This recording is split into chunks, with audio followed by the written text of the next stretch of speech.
Hello and welcome, David Baker. Welcome to the Wisdom for Life podcast. I have a short thought for you today. The other day I talked about what we look at and the dangers of our eyes and looking at the wrong things. Today I'd like to help you with what we should look at. What should our eyes look at? What should we spend our time looking at? The first thing is we should be looking at people to see them the way God sees them. We are our brother's keeper. We are supposed to make sure the world knows how to be saved. There will be people that we will have to give an account for. Ezekiel says their blood will be on our hands that we didn't share with them. Remember the story when Jesus healed the man that was blind? The first time he touched him, he saw men as trees walking, and he touched him again.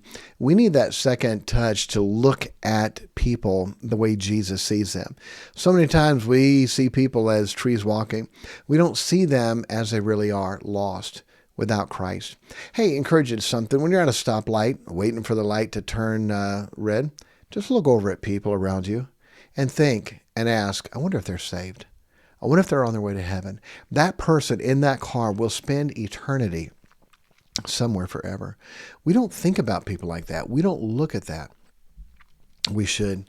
Jesus saw the multitude and had compassion. When he saw the multitude, he had compassion. Often that happened. He saw the multitude who had compassion. How come? Because they were as sheep having no shepherd. He saw them and realized they did not have what they needed to have. They needed Jesus. We need to see them that way. Lamentations 3:51 said, Mine eye affecteth mine heart because of all the daughters of my city. We need to see people. We need to look at them and let that affect our heart. To go on a mission field changes people's lives because they see people and they see their need. Where there are people all around us that have that same need. Just because they have a nice car, nice clothes, nice house, nice job, they still have the need. They will be as lost as the other person unless they trust Christ as their Savior. We need to look at people. There's a song that says, For if once I could see this world the way you see, I just know I'd serve you more faithfully. What a great thing to look at people and to see them, see their problems, to see where they're going, to see what's happening in their life, to see what they need. We should be looking at people to be able to help them. Hey, when you're hurting, what should you look at? Okay, I love this. Hebrews 12:2-3. Looking unto Jesus, the author and finisher of our faith, who, for the joy that was set before him, endured the cross, despising the shame, and is set down at the right hand of the throne of God. When we're going through a tough time, what should we do?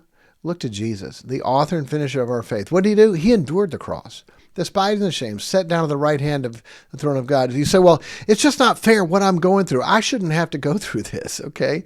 The next verse says, For consider him that endured such contradiction of sinners against himself, lest you be wearied and faint in your mind.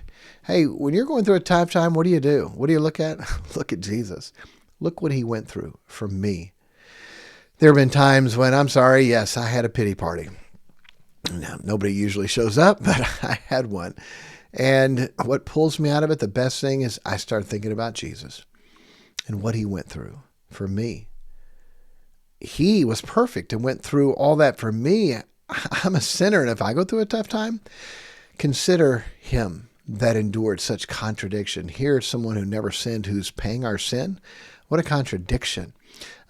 You'll pull out of your pity party real quick if you start comparing what you're going through compared to what Jesus went through.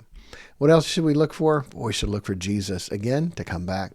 Titus 2:13, looking for that blessed hope and the glorious appearing of our great God and our Savior, Jesus Christ. Years ago, I preached a sermon on Jesus coming back. He could come back at any time. Had the secretary take mailing labels, the return label, the small ones, and they were clear, and had her print on their look for Jesus. Look for Jesus. Look for Jesus. Gave them out to people and said, put them in your rearview mirror. On your rearview mirror, this little bitty, just clear plastic tab would stick on there, and it says, look for Jesus. So every time you look in your rearview mirror, wow, look in the clouds, look for Jesus. We had 2 or 3 wrecks, total the vehicles, so we stopped that. Okay, I'm joking, that didn't happen. But I wonder if there's some cars still around that got sold, and like, why do they have look for Jesus in the rearview mirror? What a special thing to be able to have. Look for Jesus. Just stare in the sky and look, wow. When's the Lord coming back? The shout, the trumpet, meet him in the air. What a great thing that will be. Hey, what do you spend your time looking at? Negative, down, discouraged, depressing? Hey, two things to look at. Simply look at the people. Look past that outside and see their heart. Are they saved? Do they know they're on their way to heaven? After Bible study tonight, my dad said he went to see a friend who was in the hospital, an older man, didn't know if he was saved. He said, I had to go talk to him. I couldn't sleep without making sure that he was saved. Look at people like that. And then look to Jesus. When you're struggling, and look to Jesus to think about him coming back. Boy, it'll help you. It'll encourage you. And it'll help you to live more for God when you realize he could come back at any time. God bless you and have a great day.